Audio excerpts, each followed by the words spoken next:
नारी अगर पति का नाम लेती है तो उसकी आयु तिल भर की क्षीण होती चली जाती है। कितना? तिल भर। स्कंद पुराण में लिखा है तिल भर की आयु क्षीण होती चली जाती। नारी ज्येष्ठ पुत्र का नाम लेती है, हाँ ज्येष्ठ में अगर बेटी है तो उसका नाम ले सकती है, पर ज्येष्ठ पुत्र बड़ा पुत्र है और पुत्र का नाम लेती है तो उस बालक की कभी उन्नति नहीं हो सकती। तन से, मन से या धन से वो बालक हमेशा दुखी ही रहेगा। तुम दुनिया का सारा सपोर्ट कर दो, तुम चाहे अपनी प्रॉपर्टी बड़े बेटे के नाम कर दो, तुम चाहे पूरा दुनिया भर का सुख अपने बेटे के सामने लाकर खड़ा कर दो, तो भी अगर मां अपने बड़े पुत्र का नाम बार बार लेती है तो वो पुत्र या तो तन से या मन से या धन से दुखी ही मिलेगा, वो सुख नहीं पा सकता।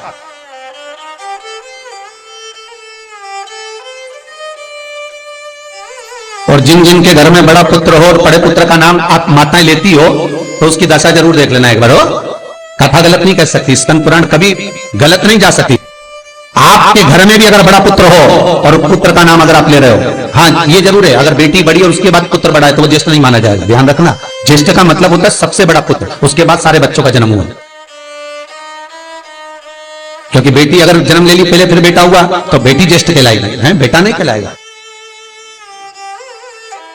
अगर पहला ज्येष्ठ पुत्र है तो मां सारी प्रॉपर्टी दे दे, सारा वैभव दे दे, मां सारा दौलत दे दे, मां उसके ऊपर सर्वस्व निछावर कर दे। पर अगर बेटे का नाम माता बार बार लेती है तो उस बेटे की उन्नति तरक्की नहीं हो सकती, उसको जीवन में सुख नहीं मिल सकता, कुछ ना कुछ चीज से वो दुखी रहेगा।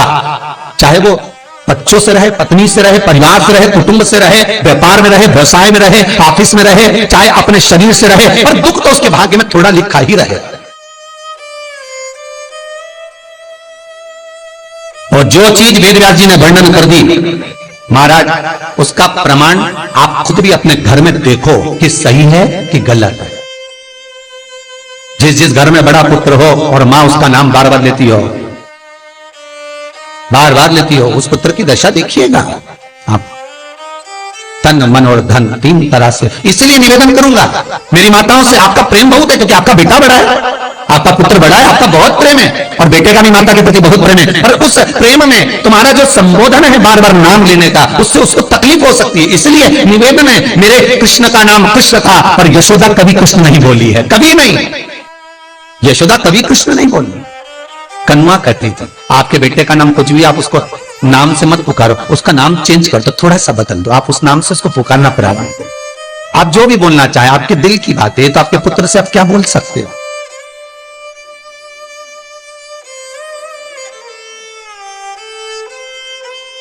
मेरी कौशल्या मैया राम को केवल राम ही कहती थी।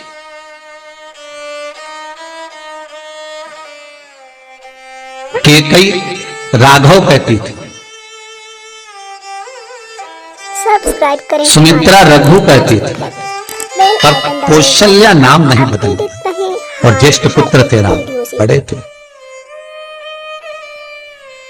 बड़े हुए, वन जाना पड़ा, लौट कर आए, धोबी की वार्ता सुनकर सीता का परित्याग करना पड़ा। समय आया लक्ष्मण का त्याग करना पड़ा, और समय आया तो ये शरीर को ही सरयू में छोड़ना पड़ा। कहां से? ताकि आप अपडेटेड रहें। स्कंद पुराण कहती है पति का नाम अगर नारी ले रही है तो तिल तिल भर उसकी उम्र घट रही है। पर ना जाने माताओं का ऐसा क्या है कि वो आज का फैशन हो गया, ए राघव इधर आ, राघव गया। सब्सक्राइब करें हमारा चैनल। नाम लेने में तिल भर की आयु बढ़ गई। आइकन दबाएं ताकि आप अपडेटेड रहें। ज्येष्ठ पुत्र का नाम लेने में उसकी समृद्धि, उसका जो वैभव है, उसका जो सुख है वो घट रहा है।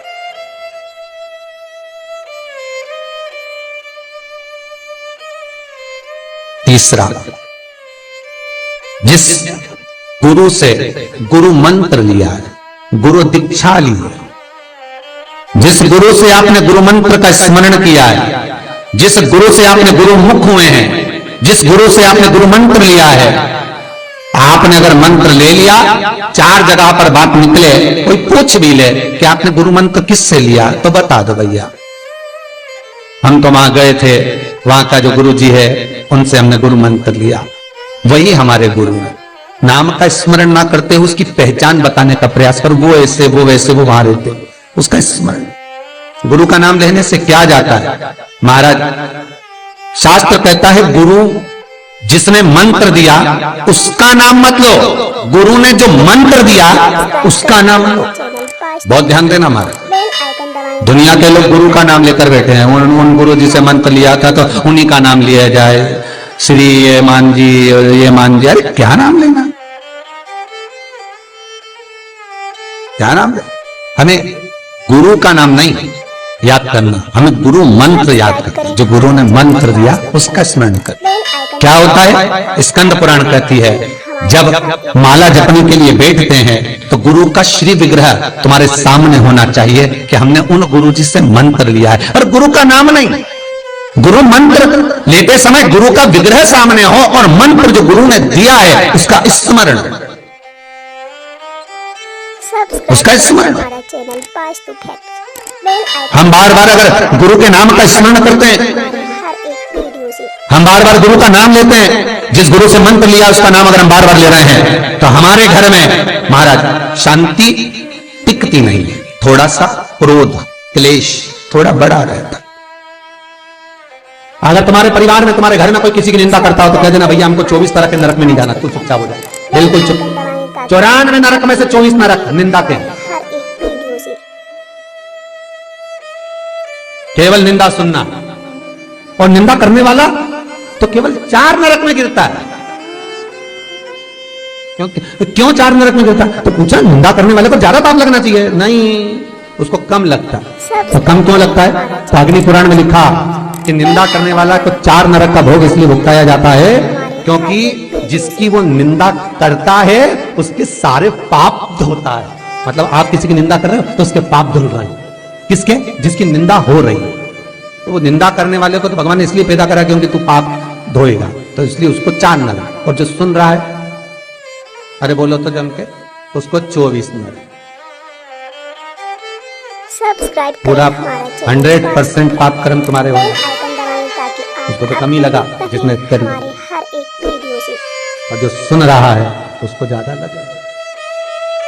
निवेदन करूंगा जिसकी किडनी गड़बड़ हो गई हो, जिसका लीवर गड़बड़ हो गया हो, जिसको डायलिसिस चल रहा हो और छूट नहीं रहा हो, वैकुंठ चतुर्दशी के दिन हमारा चैनल पास टू फैक्ट।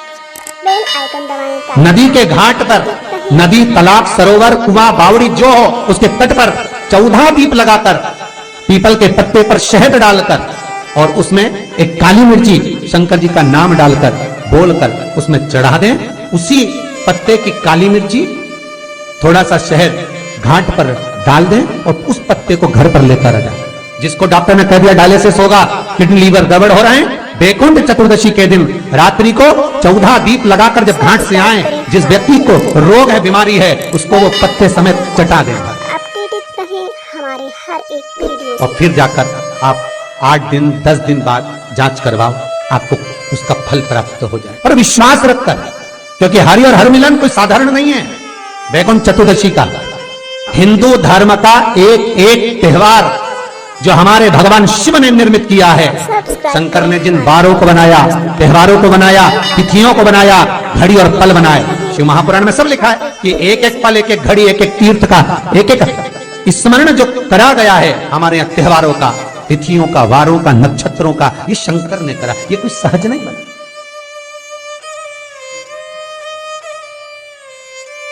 की सहजता नहीं है।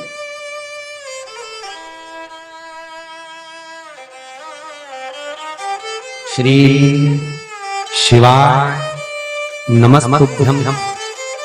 श्री शिवाय। सब्सक्राइब करें अगर आपको हमारा ये वीडियो पसंद आया तो प्लीज़ एक लाइक बटन दबा दीजिए, हमारे चैनल को सब्सक्राइब कर दीजिए और अपने दोस्तों के साथ शेयर कर दीजिए।